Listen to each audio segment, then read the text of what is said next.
Fever करके हमारे पास अमेठी से आए, संजय गांधी इंस्टीट्यूट से। डॉक्टर साहब क्या कंप्लेंट्स थी इनकी ऑन एडमिशन? ऑन एडमिशन इनकी कंप्लेंट्स थी कि इनको फीवर आ रहा था 10-11 दिन से। हाँ। डिफ़िकल्टी थी चलने में, वॉकिंग में 3-4 दिन से। हाँ। स्पीच जो है स्लरी थी 2 दिन से। नोजिया था। हाँ। वर्टिगो था। हाँ।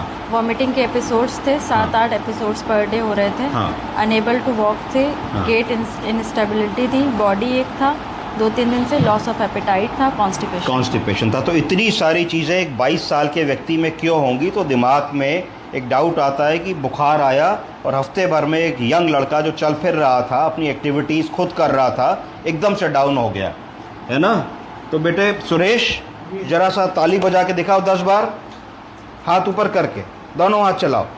हाँ, 1 2 3 4 5 6, ध्यान से 7, दोनों हाथ ऊपर करके 8 9 10।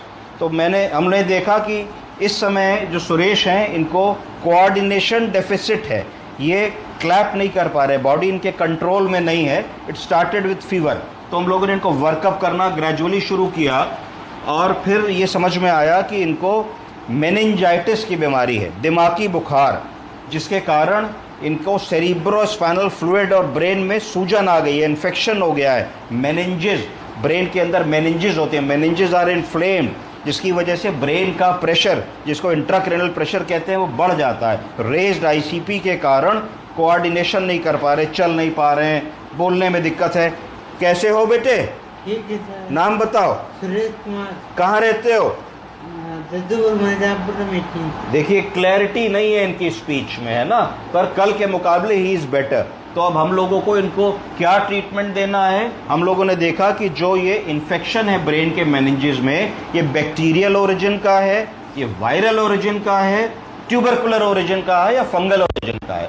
तो अगर मान लीजिए ट्यूबरकुलर ओरिजिन का है तो उसको टीबीएम कह देंगे, ट्यूबरकुलर मेनिंजाइटिस, तो आपको एटीटी का इलाज शुरू करना पड़ेगा। अगर वायरल ओरिजिन का है तो एंटीवायरल ट्रीटमेंट दे देंगे। अगर बैक्टीरियल ओरिजिन का है तो फिर एंटीबायोटिक से आप इनको ट्रीट करेंगे।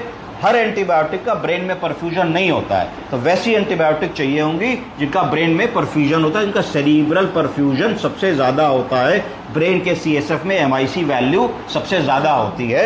उस तरीके के इलाज से ये ग्रेजुअली ठीक हो जाएंगे। अब इनका बुखार कम हुआ है, ही स्लाइटली बेटर। अब हम इनको और आगे इन्वेस्टिगेट करके अगली क्लास में आगे का बताएंगे। ठीक है बेटे, बेस्ट ऑफ लक।